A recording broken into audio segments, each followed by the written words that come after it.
Okay, we're gonna do static stretching. Usually we reserve this for after a workout. If you do it before a workout, you should then do dynamic stretching or dynamic movements and sport-specific dynamic movements before you do the activity you're preparing for. Otherwise, post-workout, you could foam roll and then do these static stretches. So we'll start from the ground up. In general, to stretch the feet, I will go up on the ball of my foot and kind of put pressure there, stretching the arch of the foot and the toe flexors. Okay, you could do these two at the same time if you're agile enough. Otherwise, you can do one at a time. And ideally, you do 20-second holds and repeat 3 times, 20 to 30-second holds. Some of the literature suggests 50-second holds on certain stretches. But mostly we'll do 20, 30-second holds, repeat about 3 times. Okay? To stretch the calf muscle, so we're working our way up. We're doing the posterior leg here. There's 2 positions here to do. One is to lock the knees out. And here I am doing them both at the same time. I'm hinging only at the ankle. I'm keeping my knees locked. Okay, hinging at the ankle. The heel has to stay on the ground as I come forward to the wall. If I get to the wall too quickly, too soon, and don't get a stretch, I gotta step back and do the same thing. But knees locked on this one. That's for the gastroc, it crosses the knee joint. For the soleus, you get closer into the wall, keep the heels on the ground again. You bend the knees and then you elevate or drop your torso straight down while keeping the heels still on the ground. You should feel it a little bit lower. That's for the soleus. Okay? And you could hold those for 20, 30 seconds before you go on to the next one. Another portion, this isn't too common to have an issue, but occasionally will play itself in shin splints. The tibialis anterior, to stretch that, you just simulate a toe dragging and you stretch the ankle in this oblique fashion. So it's like you're dragging your foot on the floor like that, but then you pause and you kind of lean into the stretch. It's like that. Foot at an angle. And you could stretch your tibialis anterior muscles. Hikers, people doing downhill sports especially. Okay. Working our way up, we'll go to the hamstring. Hamstring, best done by propping your foot up on a ledge and then hinging only at the hip. If I round my back, I will have to fold in half completely before I lock out my torso and then finally get to my hamstring. What I want to do is I want to get to my hamstring right away. So one foot in front of the other or up on a ledge. Okay, heel up like this. I'm going to hinge at the hip, keep the arch in my lower back. Okay, and right away I get a stretch because I locked my lower back and pelvis out, immediately get a hamstring stretch. Okay, looks like this from the front. You could change angles. Straight, I did medial there, now I'm doing lateral. Same thing other side.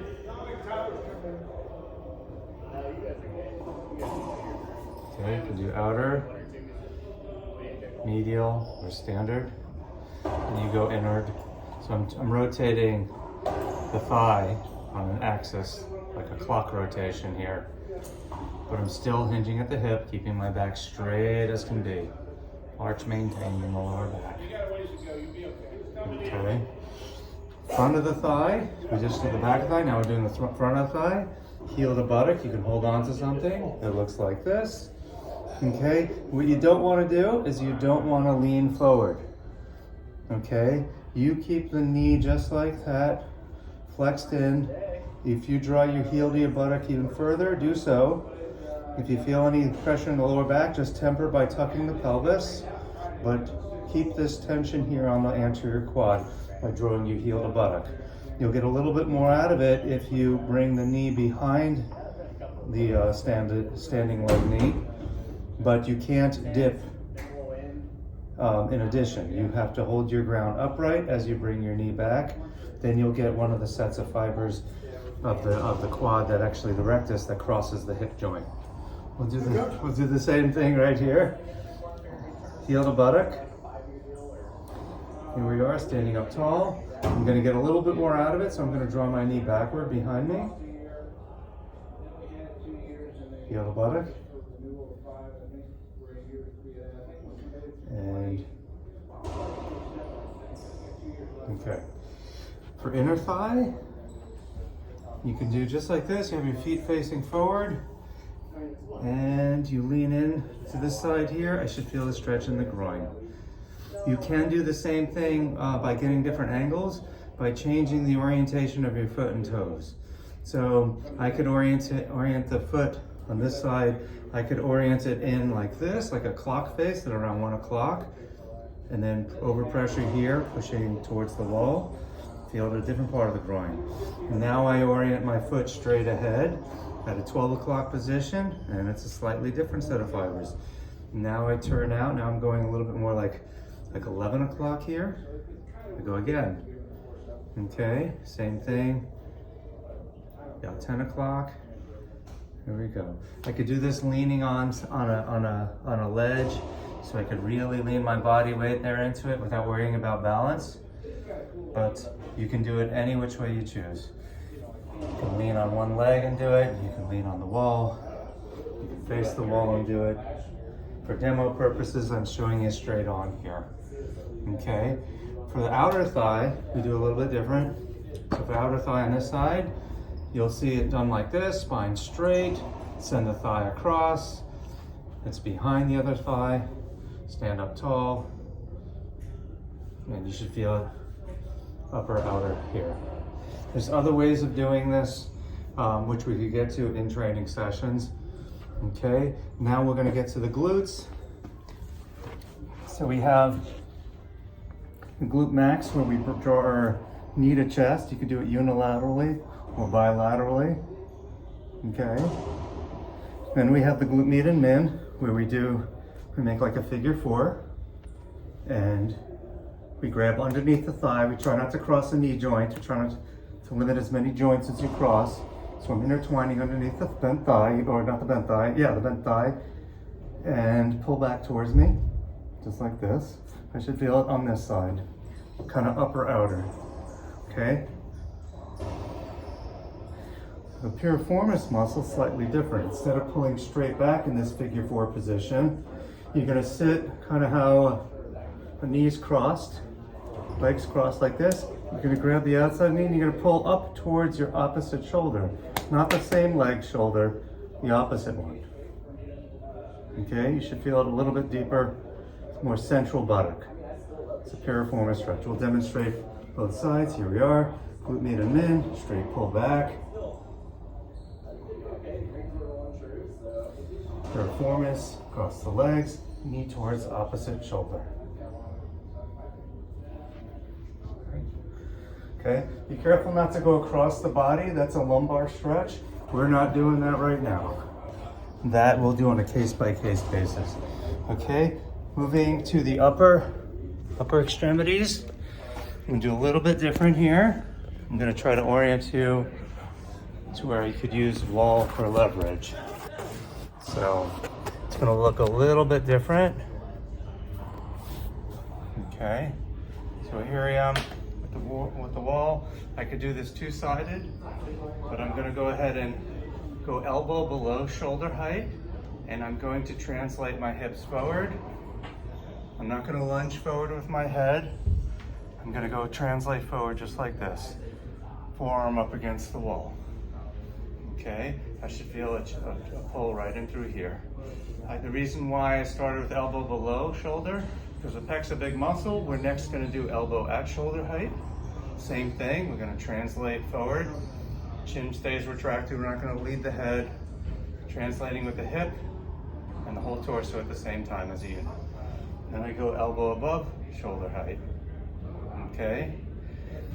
These are all for the pec major. For the pec minor, which sits deep underneath there, you grab a little bit lower and you allow the arm to be straight in this context.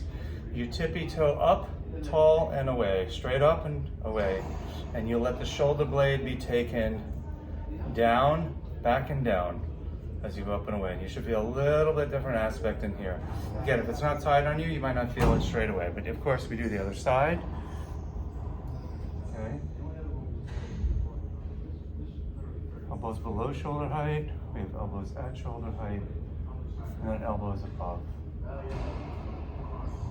Then we have the straight arm technique as we said.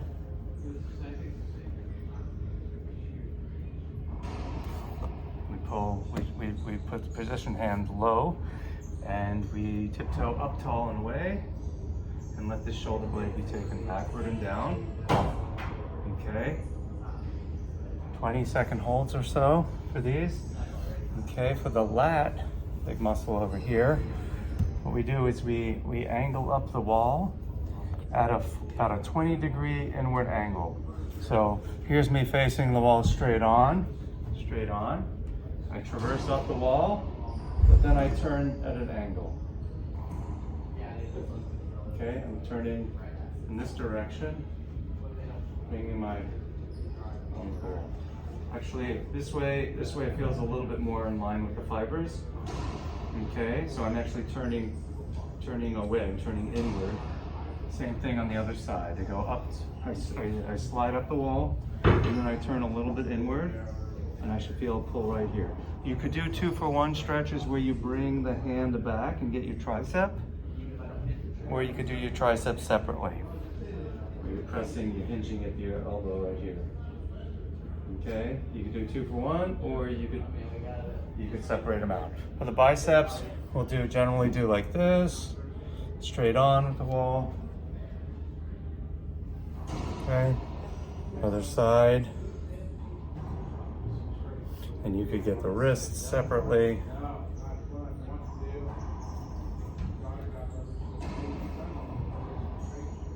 Okay. And that is it for the extremities, upper and lower.